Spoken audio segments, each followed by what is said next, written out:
Happy Pfeifer Friday video. Here we are again on Friday, and I have a returning guest today, my good friend Brad Lyons. Brad, tell us who you are, who you're with. Happy Pfeifer Friday to you and to Thank you. everyone.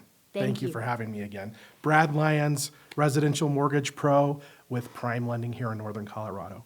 Absolutely happy to be back again. Thanks, Judy. Yes, thank you. And he does an awesome job. Call Brad when you need a loan. Call me when you need a house. Call us. Call We're there for you. us. We'll take care of you. So today our topic is what's the market doing? What is the market predictions? Where are we going? But first, why don't we do a little bit of reflection? It was January 1st, 2021. Where were we at, Brad? Basically, we were giving our loans away for free back then. I mean, they're as close to free as you can get, right? You're talking about stuff in the 2% interest range. I mean, there was a digit behind there, but Right. it was great times. Everybody was getting smoking deals. It was unbelievable. It was unsustainable. It wasn't going to continue on. We hit February and March, and then whoop, you saw those pop up a little bit, and we've kind of seen that trajectory continue across the course of 2021, just creeping up and creeping up and creeping up. So that kind of gives you an idea of where things might be headed. Okay, so we're in the middle of October-ish. Ish. Okay, rates are flirting a little bit up, but where we were was in the twos. Where we are now are in the threes. Mm-hmm. And are we in the mid threes right now? You're still low to mid threes. I mean, if you wanted to pay a bunch of money, you could probably still get under 3, but it's going Okay. to cost you some money in origination to get there, right? But, you're saying low threes to mid threes, and then if you've got maybe some compromised credit or a higher loan to value that they're trying to borrow at, you're going to creep up into those higher threes right now. Okay, all right.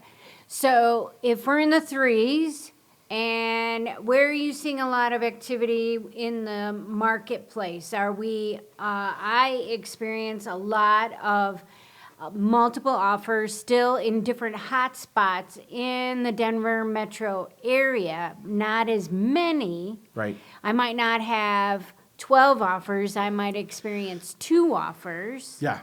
Okay. So I think some of that is some buyers might be tired.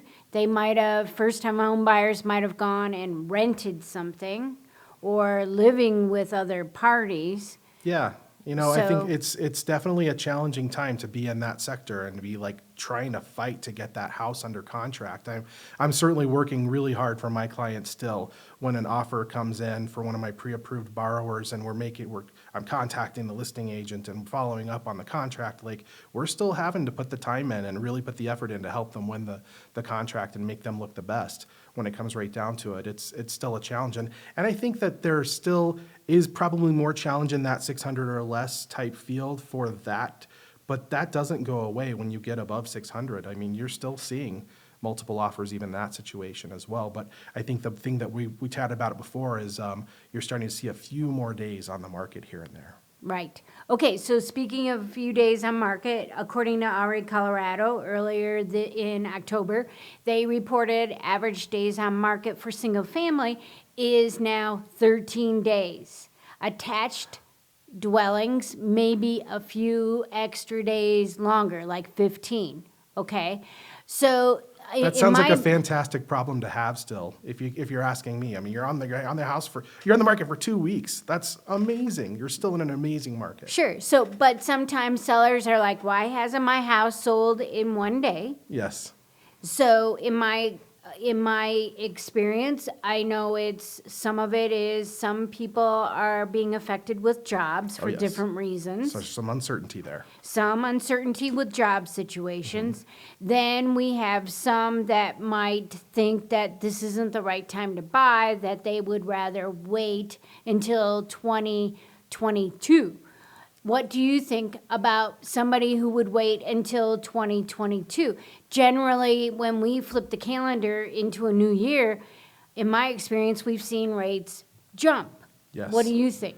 Yeah, so you can typically count on that. After the first of the year, you're going to see a bit of a blip there. But beyond that, I think that the rate environment with the inflation that's happening, with the easing that's going to be coming from the Fed, and the way they buy stuff, and make investments, it's going to change, and you're going to start to see that flex up.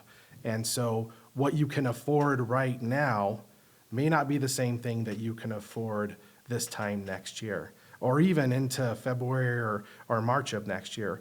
There's no crystal ball. The talking heads have been wrong. Things change on a tweet. We've talked about that before. But when you talk about like the brass tacks of it all, we're headed for what looks to be a pretty decent increase.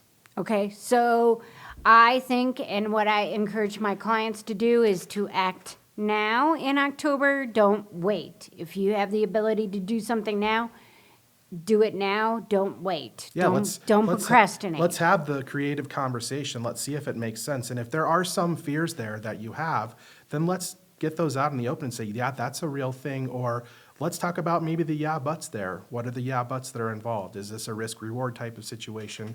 What's the best for you and your family? Okay, all right. What else are you seeing? Dep- Increased days on market, a little bit of a increase rate. Sorry, what else do you think? You know, I still think we need to look at the possibility for, especially when you talk about mortgages as a whole, and not to get off the sell subject, but in the refinance world, if you talk about people who are in an equity position, if you see any sort of diminishment in the appreciating market that we're seeing, you're seeing the ability to borrow against it. You're seeing loan to values change, so that means things get slightly more expensive that way too. So we're really hoping that we don't see a real decrease in values, but something that maybe planes out a little bit rather than the Right. 12 to 14 to 20 appreciation mark that we're at right now. Sure, sure. Okay, so tell people your contact information, please. Absolutely. So you can reach me on my phone. You can reach me online. I'm available to you. I'm happy to chat with you. My phone number is 303-587-3576. And you can find me and apply at bradthemortgageguy.com. All right. And you can like me on Facebook or like me on YouTube. And I will be back next Pfeifer Friday with another video. Thanks for watching. Have a great weekend.